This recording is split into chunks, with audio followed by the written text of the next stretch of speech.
चलो ओम का नियम फिर से समझो। तो ओम का नियम क्या है बच्चों? देखिए फिर से सुनेंगे ओम के नियम के बारे में। ओम का नियम, हालांकि हम लोग ओम के नियम का सत्यापन कर रहे हैं, ओम के नियम का निगमन कर रहे हैं और किसके थ्रू कर रहे हैं? जो मुक्त इलेक्ट्रॉन मॉडल पढ़ाया गया था आपको, उसमें जो अनुगमन वेग पढ़ाया गया है, अनुगमन वेग के थ्योरी पर आधारित है ओम के नियम का निगमन। ठीक है, तो आसान सा टॉपिक है, चलिए समझ लेते हैं इसको कैसे क्या करना है। हालांकि ओम के नियम में मैंने क्या बता रखा आप लोग को, ओम के नियम में मैंने बताया हुआ आप लोग को, ओम के नियम में ये पढ़ाया हुआ है कि अगर कोई चालक है, चालक के सिरों पर जो विभवांतर हम लगाते हैं, यदि वह विभवांतर को फिक्स कर दिया जाए, ठीक है, नहीं भी करते तो कोई दिक्कत नहीं है, अगर उस विभवांतर को लगाया जाए और उसमें जो धारा बह रही है उस विभवांतर पर, लगाए गए विभवांतर और धारा का अगर हम रेशियो निकालते हैं तो वो रेशियो हमेशा एक कांस्टेंट आता है, एक नियतांक आता है, मतलब V/I बराबर एक नियतांक होता है हमेशा, है ना। और नियतांक की जगह पे जो रहता है एक्चुअली वो रेजिस्टेंस होता है। नियतांक के जगह पे जो रहता है बच्चे लोग वो कौन रहता है? रेजिस्टेंस रहता है, मतलब प्रतिरोध रहता है। ठीक है, तो ओम का नियम यही था। हम लोग मुक्त इलेक्ट्रॉन के अनुगमन वेग के आधार पर, या उसको कह सकते हैं कि मुक्त इलेक्ट्रॉन मॉडल के आधार पर ओम के नियम का निगमन कर रहे थे। तो उसमें बातें बड़ी आसान थी, ध्यान से देखिएगा क्या है कैसे है। सबसे पहले हमने माना कि हमारे पास एक चालक है। सबसे पहले हमने क्या माना बच्चों? हमारे पास एक चालक है, हमने ये ले लिया एक चालक, ये हमारे पास एक चालक है बच्चों यहाँ। और हम मान के चल रहे हैं चालक के इस हिस्से का क्षेत्रफल कैपिटल ए। ठीक है, हम मान लिए कि हमारे पास एक चालक है और चालक के इस हिस्से का क्षेत्रफल कितना है? Capital A. और इसकी लेंथ कितनी है बच्चे लोग? यल। चालक की लेंथ कितनी है? यल। चालक है तो इसमें मुक्त इलेक्ट्रॉन रहेगा ही रहेगा। हम ये मान के चलते हैं कि इसमें मुक्त इलेक्ट्रॉनों की संख्या एकांक आयतन में कितनी बच्चे लोग? स्मॉल है। याद रखना ये एकांक आयतन में है। एकांक आयतन क्यों कहा जाता है? एकांक आयतन इसलिए कहा जाता है ताकि हम चालक के आयतन के हिसाब से पूरे चालक में उपस्थित मुक्त इलेक्ट्रॉनों की संख्या निकाल सकें, इसी नाते कहा जाता है। ठीक है, तो ये हमारे पास एक चालक है, इस चालक के एकांक आयतन में मुक्त इलेक्ट्रॉनों की संख्या स्मॉल n है और इनका अनुगमन वेग Vd। लेकिन अनुगमन वेग हर परिस्थिति पर नहीं मिलता है। जब चालक के सिरों के बीच विभवांतर लगाया जाता है तभी उनको अनुगमन वेग मिलता है। तो हम ये मान के चल रहे हैं कि इनके सिरों पर अनुगमन वेग लगा दिया गया कैपिटल, सॉरी इनके सिरों पर विभवांतर लगा दिया गया कैपिटल V। सिरों पर विभवांतर लगाए कैपिटल V, तो इसमें धारा बहेगी। अब इन परिस्थितियों में इसमें कितनी धारा बहेगी बच्चों? इसमें धारा बहेगी I बराबर यानी ये Vd। ये हम लोग पढ़ चुके हैं। ठीक है, कि किसी चालक में अगर वोल्टेज लगाया जाता है तो उसमें कितनी धारा बहती है? तो उसमें धारा बहती है I बराबर यानी ये Vd के बराबर। समझ में आया? ठीक है, इसके आगे देखेंगे बच्चे लोग। अब इसके आगे आपको अच्छे से पता है कि जहाँ विभवांतर है वहाँ वैद्युत क्षेत्र की तीव्रता रहेगी। जहाँ विभवांतर है वहाँ वैद्युत क्षेत्र की तीव्रता रहेगी। हमने विभवांतर को कहाँ लगाया? चालक के सिरों पर। कहाँ लगाया बच्चों? चालक के सिरों पर। अगर चालक के सिरों पर विभवांतर लगाया गया है तो उसके कारण चालक के इन हिस्सों पर, इन सिराओं पर, इसके भीतर एक वैद्युत क्षेत्र भी आएगा। मान लिया वह वैद्युत क्षेत्र कितना है? कैपिटल E है। तो उसका मान निकालो। तो उसका मान निकालने के लिए सिराओं का विभवांतर लेकर के उसमें उसकी लंबाई से भाग कर दो, तो उसके भीतर उत्पन्न वैद्युत क्षेत्र E = V/L। ये इस चालक के अंदर उत्पन्न वैद्युत क्षेत्र हो गया। समझ में आया? हमने विभवांतर लगाया था तभी तो धारा बहा, और जब उसमें धारा बह रहा है तो विभवांतर के कारण बह रहा है, तो विभवांतर के कारण यहाँ जो वैद्युत क्षेत्र आ रहा है हमने उस वैद्युत क्षेत्र को निकाल दिया। अब आगे देखेंगे, अब ध्यान देना यहाँ पे, यानी यहाँ पूरे चालक में क्या है? वैद्युत क्षेत्र। चालक में पूरे क्या है बच्चों? वैद्युत क्षेत्र है। और अगर वहाँ वैद्युत क्षेत्र है तो उस वैद्युत क्षेत्र में मुक्त इलेक्ट्रॉन भी तो है। मुक्त इलेक्ट्रॉन है ना, तो मुक्त इलेक्ट्रॉनों पर बल लगेगा इस वैद्युत क्षेत्र के कारण, और वैद्युत क्षेत्र के कारण आवेशित कण पर लगने वाला बल यह बराबर Q ही होता है। लेकिन मुक्त इलेक्ट्रॉनों पर चार्ज कितना होता है? Small e। तो यहाँ पे Q की जगह कितना हो जाएगा? Small e। और यहाँ कितना वैद्युत क्षेत्र आया है? V/L। तो मुक्त इलेक्ट्रॉनों पर बल हो जाएगा EV/L। समझ में आया? यहाँ पे मैंने क्या बताया आप लोगों को? मैंने सीधा सीधा एक थ्योरी बताया है कि जब चालक के सिरों पर हम विभवांतर लगाते हैं तो उसमें I बराबर यानी ये Vd बराबर धारा है। समझ में आया? और विभवांतर लगाने के कारण चालक के सिरों के बीच में वैद्युत क्षेत्र आ जाता है। उस वैद्युत क्षेत्र का मान कितना होता है, सिरों पर लगाए गए विभवांतर और सिरों के बीच की दूरी के बराबर अनुपात के बराबर होता है। तो मैंने वैद्युत क्षेत्र की तीव्रता निकाल दिया, E बराबर B बटे L। अब अगर वैद्युत क्षेत्र चालक में स्थापित है और क्योंकि चालक में मुक्त इलेक्ट्रॉन है तो मुक्त इलेक्ट्रॉनों पर इस आवेशित कण के कारण क्या लगेगा, बल लगेगा। कितना बल लगता है, F बराबर QE, लेकिन मुक्त इलेक्ट्रॉनों का चार्ज स्मॉल e है तो उस पर लगने वाले बल का मान हो जाएगा F बराबर स्मॉल e टू कैपिटल। समझ में आया? अब यहाँ जरा देखो, यहाँ से E का मान हमें निकालना तो V बटे L, यहाँ रखोगे तो F बराबर EV बटे L हो जाएगा। अब मुक्त इलेक्ट्रॉनों पर अगर बल लग रहा है तो देखो, जब तक वैद्युत क्षेत्र नहीं होता है मुक्त इलेक्ट्रॉनों में, तब तक मुक्त इलेक्ट्रॉन की जो वेलोसिटी होती है वो उच्च ऊष्मीय वेग होती है। समझ में आ रहा है? जब तक चालक के सिरों में विभवांतर नहीं लगाते हैं, चालक के सिरों पर वैद्युत क्षेत्र नहीं आ जाता है, तब तक जो मुक्त इलेक्ट्रॉन होते हैं किस वेलोसिटी से चलते हैं, उच्च ऊष्मीय वेग। और उच्च ऊष्मीय वेग कितना होता है, u। अब कोई भी पिंड है अगर वो उच्च ऊष्मीय वेग से चल रहा है, किसी भी वेलोसिटी से चल रहा है, उस पर बल लगाओगे तो वेग में परिवर्तन होगा ही होगा। और अगर वेग में परिवर्तन हो रहा है तो इसका मतलब उसमें त्वरण आ रहा है ना। हाँ, तो मुक्त इलेक्ट्रॉनों में जो कि चालक के अंदर है उसमें एक त्वरण आएगा। त्वरण निकाल दो। त्वरण कहाँ से निकालेंगे, त्वरण निकालेंगे न्यूटन के दूसरे नियम से। तो बच्चों उत्पन्न त्वरण A बराबर F बटे m, जहाँ m मुक्त इलेक्ट्रॉन का आवेश है, चलिए द्रव्यमान, जहाँ m क्या बच्चों, मुक्त इलेक्ट्रॉन का द्रव्यमान। अब यहाँ से F का मान कितना है, EB बटे इसका मल्टीप्लाई यहाँ करोगे तो A बराबर EB बटे ml। समझ में आया? ये हो गया चालक के मुक्त इलेक्ट्रॉनों पर त्वरण। समझ में आया? ये त्वरण क्यों आया, क्योंकि मुक्त इलेक्ट्रॉनों पर ये बल लग गया। ठीक है, यहाँ तक समझने में कोई दिक्कत नहीं। आगे देखना, तो भैया हमारे सभी मुक्त इलेक्ट्रॉनों पर कितना त्वरण आएगा, EB बटे ml का, जहाँ E मुक्त इलेक्ट्रॉनों का चार्ज है, V सिरों पर लगाया गया विभवांतर है, और E आपका मुक्त m क्या है, मुक्त इलेक्ट्रॉनों का आवेश है, द्रव्यमान है, और L क्या है, समझ में आया? ठीक है। अब देखो ध्यान देना, जब चालक में वैद्युत क्षेत्र नहीं था, जब चालक में वैद्युत क्षेत्र, तो मुक्त इलेक्ट्रॉन जो थे ये किस वेलोसिटी से चल रहे थे, उच्च ऊष्मीय वेग से, उच्च ऊष्मीय वेग से चल रहे थे। लेकिन जब वैद्युत क्षेत्र आ गया तो उनकी ये वेलोसिटी थोड़ी सी बदल जाती है। ठीक है, उनकी ये वेलोसिटी थोड़ी सी चेंज हो जाती है, और वो चेंज होकर के कितनी होती है, ध्यान देना, उनकी वेलोसिटी चेंज होकर के हो जाती है u plus a into tau. अब ये बात ध्यान देना, जब तक चालकों के सिरों पर विभवांतर नहीं लगाए थे, वैद्युत क्षेत्र नहीं लगाए थे, सारे मुक्त इलेक्ट्रॉन इधर उधर अनियमित गति उच्च ऊष्मीय वेग से कर रहे थे। लेकिन जब उसी चालक के सिरों पर विभवांतर लगा दिया जाता है तो चालक के जो मुक्त इलेक्ट्रॉन होते हैं, ये मुक्त इलेक्ट्रॉन जब पहले वैद्युत क्षेत्र नहीं था तो u वेलोसिटी से, और जब वैद्युत क्षेत्र लगा दिया तो वैद्युत क्षेत्र के अपोजिट डायरेक्शन में मुक्त इलेक्ट्रॉनों की वेलोसिटी में a इंटू टाउ की वृद्धि हो जाती है, और उनका पूरा वेलोसिटी मिलकर के बनता है u प्लस a टाउ। ये बात समझे? मैं सीधा सीधा एक ही बात कह रहा हूँ भाई कि जब वैद्युत क्षेत्र नहीं है तो उनकी वेलोसिटी कितनी है, u।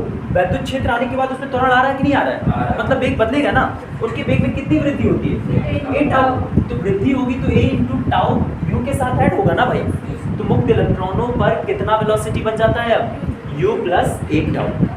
अब बात ये समझनी है कि आखिरकार उनके वेग में वृद्धि a इंटू टाउ क्यों होती है। तो बड़ा आसान है, a क्या है, त्वरण, और टाउ क्या है, समय, और समय गुणे त्वरण बराबर वेग परिवर्तन। समझ में आया? तो वहां से हमको वेग में कितना परिवर्तन हो रहा है ये पता चल गया। ठीक है, तो पहले वेलोसिटी है u, और जब वैद्युत क्षेत्र लगा दिया तो उसमें a इंटू टाउ की वृद्धि हो गई, यानी अब मुक्त इलेक्ट्रॉन की पूरी मिला करके वेलोसिटी कितनी बन गई, u प्लस a टाउ। लेकिन क्या एक मुक्त इलेक्ट्रॉन है, कई सारे मुक्त इलेक्ट्रॉन, और अच्छी बात यह है कि सभी मुक्त इलेक्ट्रॉनों के लिए त्वरण तो यही रहेगा, बदलेगा तो सिर्फ उनका उच्च ऊष्मीय वेग और श्रांति काल। तो चलो मान के चल रहे हैं कि पहले मुक्त इलेक्ट्रॉन का उच्च ऊष्मीय वेग u1 और श्रांति काल है टाउ1, दूसरे का u2 टाउ2 है। तो इस तरीके से सभी मुक्त इलेक्ट्रॉनों का वेग कितना हो जाएगा बच्चों, मुक्त इलेक्ट्रॉनों का वेग हो जाएगा, ध्यान देना, u1 प्लस a टाउ। ये पहले मुक्त इलेक्ट्रॉन की वेलोसिटी हो गई। दूसरे मुक्त इलेक्ट्रॉन की देखोगे तो U2 plus a tau plus dot dot dot ऐसे देखते जाओगे तो UN प्लस ए टाउ। ये सभी मुक्त इलेक्ट्रॉनों का वेग हो गया। समझ में आया? अगर इन मुक्त इलेक्ट्रॉनों के वेगों को जोड़ करके उसका औसत मान निकाल देंगे हम लोग, तो ये औसत मान मुक्त इलेक्ट्रॉनों का अनुगमन वेग बन जाएगा। समझ में आया? वैद्युत क्षेत्र लगाने के बाद आपको ये जो वेलोसिटीज मिली है, जो वेग मिला है, अगर इस वेग को जोड़ करके इसी की संख्या से भाग कर दोगे तो ऐसा करने पर आपको मुक्त इलेक्ट्रॉनों का अनुगमन वेग मिल जाएगा। ठीक है, तो मैं क्या कर रहा हूँ, पहले मुक्त इलेक्ट्रॉन की वेलोसिटी, दूसरे मुक्त इलेक्ट्रॉन की वेलोसिटी, इसी तरीके से n वें मुक्त इलेक्ट्रॉन की वेलोसिटी को जोड़ करके इसमें स्मॉल n से भाग कर देता हूँ। तो अगर मैं इसमें स्मॉल n से भाग कर रहा हूँ तो ऐसी परिस्थिति में ये जानते हो क्या देगा हमको, ये सभी मुक्त इलेक्ट्रॉनों का अनुगमन वेग दे देगा। अब इसमें ध्यान देना, जितने लोग U वाले हैं उनको एक साइड कर लो, जितने लोग ए टाउ वाले हैं उनको एक साइड कर लो। तो भैया VT बराबर U1 U2 U3 U1 plus U2 plus U3 plus dot dot dot और बटे n तो कर ही सकते हैं, n उसके साथ शिफ्ट कर सकते हैं, दोनों के साथ कर सकते हैं, प्लस अगर ए टाउ में मैं बात करूंगा तो वहाँ आपको दिखाई देगा ए कॉमन है, बचेगा tau 1 plus tau 2 plus dot dot dot tau n, ये टोटल बटे ऐसा कर सकते हैं।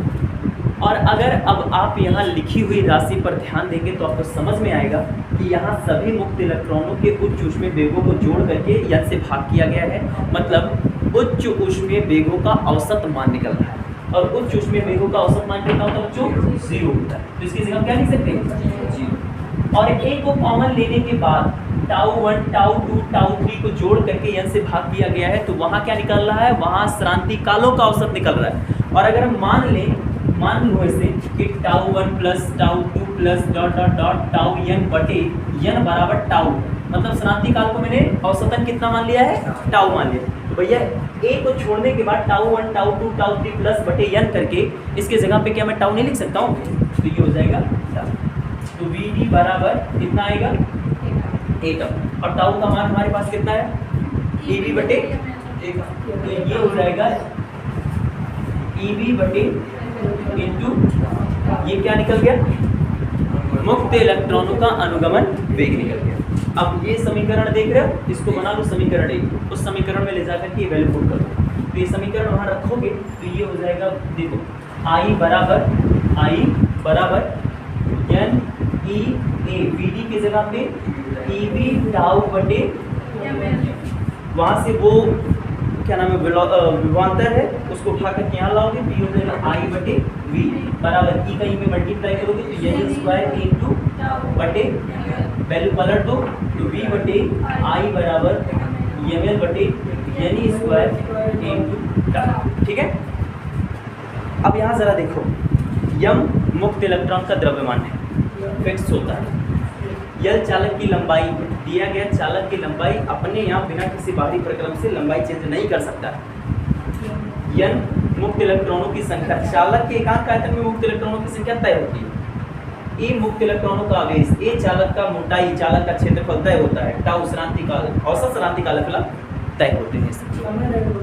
हाँ क्या समय नहीं, यहाँ श्रांति काल होता है ना टाउ, यहाँ आपका टाउ श्रांति काल होता है। ठीक है, तो ये लोग यहाँ पे कांस्टेंट है, तो इससे ये बात पता चलता है कि विभवांतर और धारा का जो अनुपात होता है, एक्चुअली ये अनुपात क्या होता है?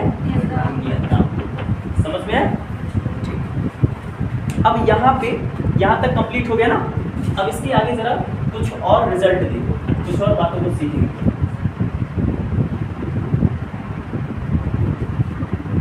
हमको यहाँ पे बच्चों V बटे I बराबर ml बटे n स्क्वायर इंटू टाउ मिला है ना, यही मिला ना। अब क्या करना है कि हमें इसकी तुलना, जो मैंने प्रतिरोध का फॉर्मूला पढ़ा रखा है उस डेफिनेशन से कर दो। ठीक है, देखो कि तुलना V बटे I बराबर R से करने। अगर आप तुलना करेंगे तो आप एक चीज पाएंगे कि R का मान एक्चुअल में कितना होता है? R बराबर ml बटे n स्क्वायर इंटू, ये प्रतिरोध का ओरिजिनल फॉर्मूला है प्रतिरोध जितने पद में रह सकता है ये लोग वही, इससे कम या इससे ज़्यादा पद में प्रतिरोध नहीं होता। ठीक है, इससे कम में जो देखोगे वो तो यही है V/I बराबर, ठीक है। लेकिन जो सबसे ज़्यादा प्रतिरोध अपने पदों में टूट सकता है तो ये यही है, अतः इसे कहा जाता है प्राचाल के पद में प्रतिरोध का सूत्र। समझ में आया यहाँ तक? तो अब इसके बाद वैद्युत चालकता लिख लिए थे।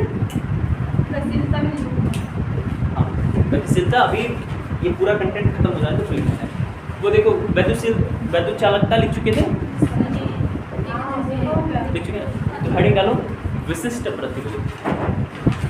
ओम के नियम के बाद अगला हेडिंग है विशिष्ट प्रतिरोध। ये पूरा हो गया। हाँ ये पूरा हो गया। हाँ वो डेरिवेशन वहीं तक रहेगा, वहीं बस लिख दो क्या था ये प्रतिरोध नहीं है तुम्हारे में, नहीं है। अच्छा अभी एक पेज और बचा है। जहाँ तक परसों लिखे तो वहीं तक लिखो ना। तो इसके आगे करना पड़ेगा, इसके आगे करना पड़ेगा थोड़ा सा, ठीक है। हो गया, कागज देख के लिख लेना, बातें ही समझ में आ गई ना। चलो आगे हेडिंग डालो विशिष्ट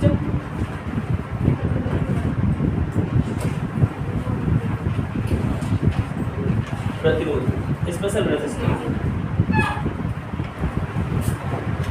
हो गया हेडिंग विशिष्ट प्रतिरोध।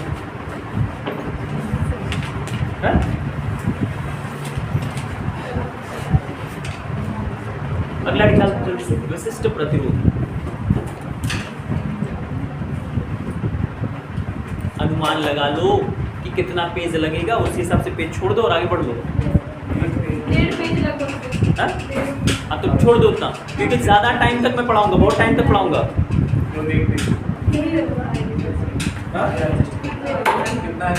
अभी कितना बज रहा है? 4-5 मिनट।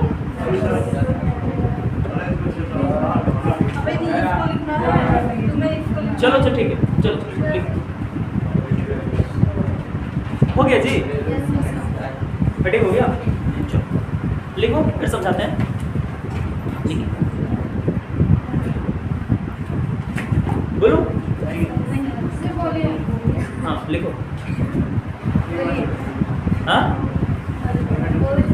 जल्दी कर, बोलिए।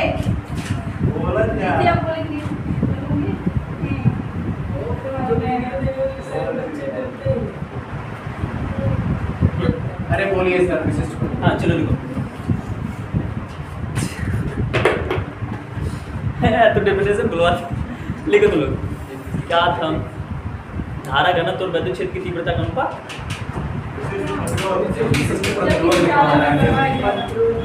देखो, किसी चालक में प्रवाहित धारा, नहीं रुको गलत है जी, सही है। जब किसी चालक में वैद्युत धारा बहती है तो लिखो, जब किसी चालक में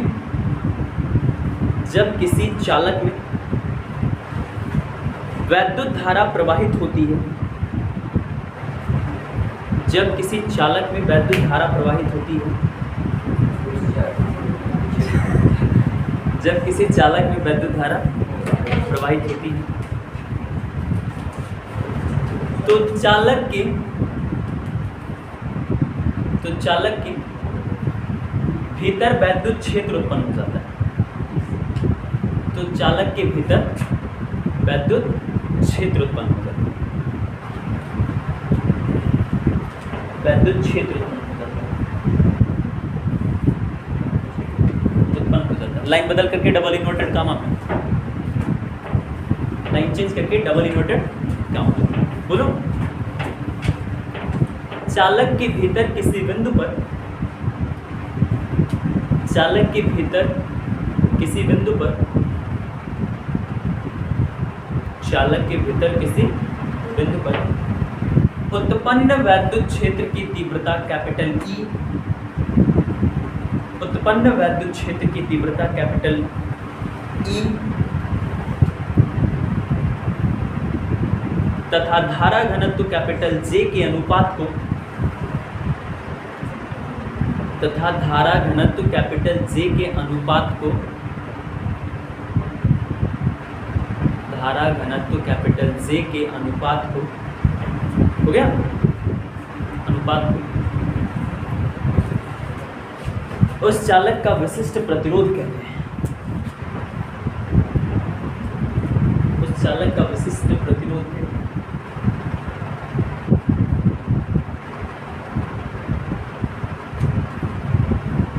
विशिष्ट प्रतिरोध को रो से प्रदर्शित करते हैं। विशिष्ट प्रतिरोध को रो से प्रदर्शित करते हैं। रो से प्रदर्शित करते हैं। हो गया? रो से प्रदर्शित करते हैं। अतः रो बराबर ई बटे जे। रो बराबर ई बटे जे। हो गया बच्चों? रो बराबर ई बटे जे। और आगे बढ़ेंगे बच्चे लोग, लाइन चेंज करके। यदि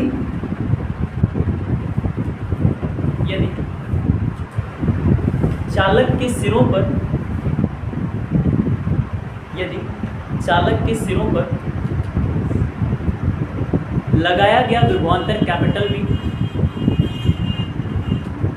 सिरों पर लगाया गया विभवांतर कैपिटल V, लगाया गया विभवांतर कैपिटल V तथा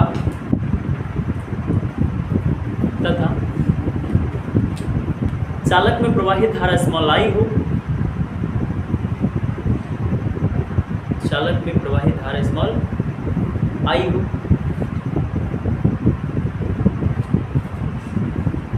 प्रवाहित धारा स्मॉल I और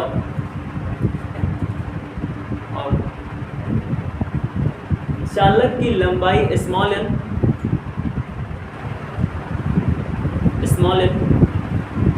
तथा चालक का परिच्छेद क्षेत्रफल कैपिटल A हो, चालक का परिच्छेद क्षेत्रफल कैपिटल A हो,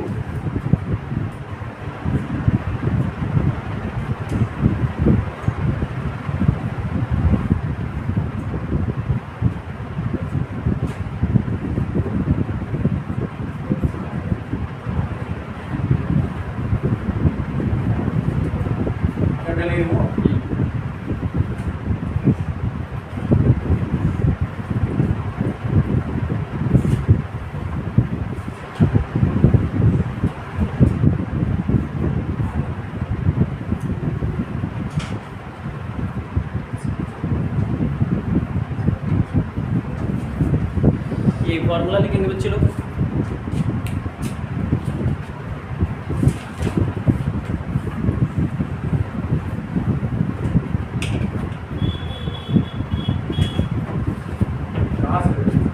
यहाँ से तब यहाँ से लेके वहाँ तक।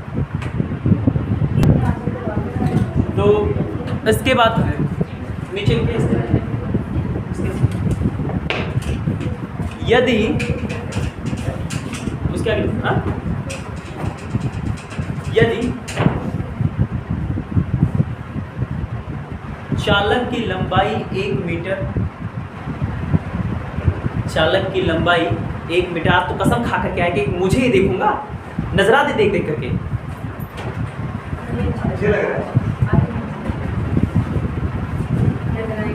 चलते हैं मुझसे क्या लिखे?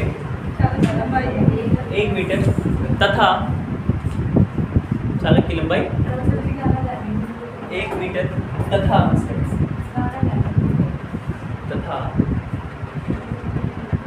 चालक का परिच्छेद क्षेत्रफल 1 मीटर स्क्वायर हो, चालक का परिच्छेद क्षेत्रफल 1 मीटर स्क्वायर हो,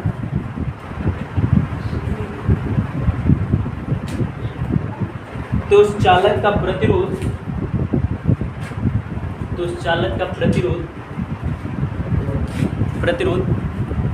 उसके विशिष्ट प्रतिरोध के बराबर होता है।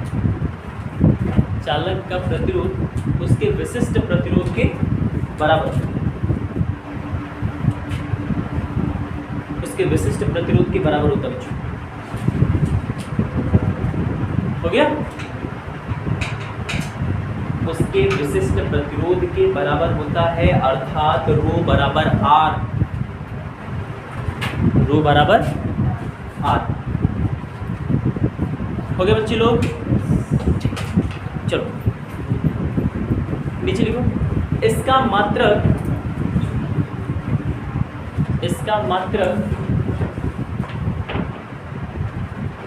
ओम डैश मीटर या ओम डैश सेंटीमीटर, इसका मात्रक ओम डैश मीटर या ओम डैश सेंटीमीटर होता है, सेंटीमीटर होता। हो गया, चलो आगे निकाल दो विशिष्ट चालकता, एक लाइन का है विशिष्ट चालकता। आगे निकालेंगे बच्चों लोग विशिष्ट चालकता, बोलो एक लाइन का लिख लो जल्दी से, बोले भैया विशिष्ट चालकता में किसी चालक के विशिष्ट प्रतिरोध का व्युत्क्रम, किसी चालक के विशिष्ट प्रतिरोध का व्युत्क्रम, विशिष्ट प्रतिरोध का व्युत्क्रम विशिष्ट चालकता कहलाता है, विशिष्ट चालकता कहलाता है।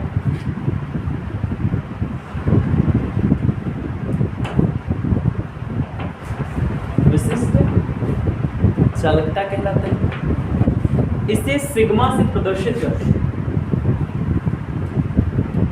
इसे सिग्मा से प्रदर्शित करते हैं।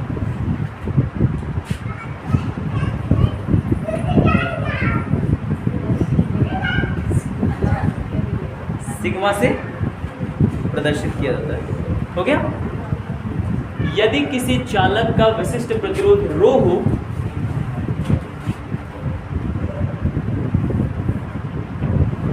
यदि किसी चालक का विशिष्ट प्रतिरोध रो हो,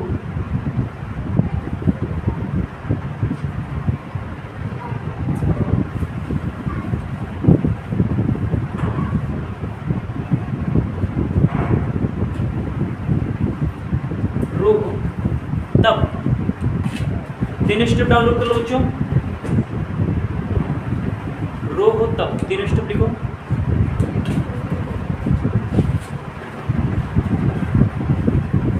हो गया,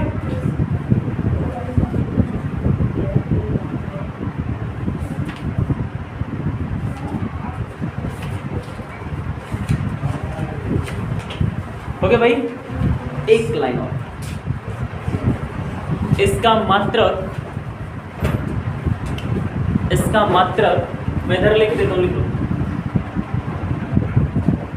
ओम डैश मीटर इनवर्स तथा ओम डैश सेंटीमीटर इनवर्स, ओम डैश मीटर इनवर्स तथा ओम डैश सेंटीमीटर इनवर्स होता है। ठीक है, अब इनको समझेंगे कल, ठीक है। अरे yes, come here boys, what a views, there was a nice views guys. हाँ कम। तो कल है बच्चों 15 अगस्त, और 15 अगस्त के लिए देशवासियों को ढेर सारी शुभकामनाएं, और लाइक करो फॉलो करो। यस सर, लाइक करो फॉलो करो। यहाँ सब्सक्राइब करो यार, सब्सक्राइब करो सर जी को। What a views, there was as like Europe, our India is very beautiful country and जय हिंद, वंदे मातरम। मिलते हैं अगले वीडियो में। लाइक करो, फॉलो करो।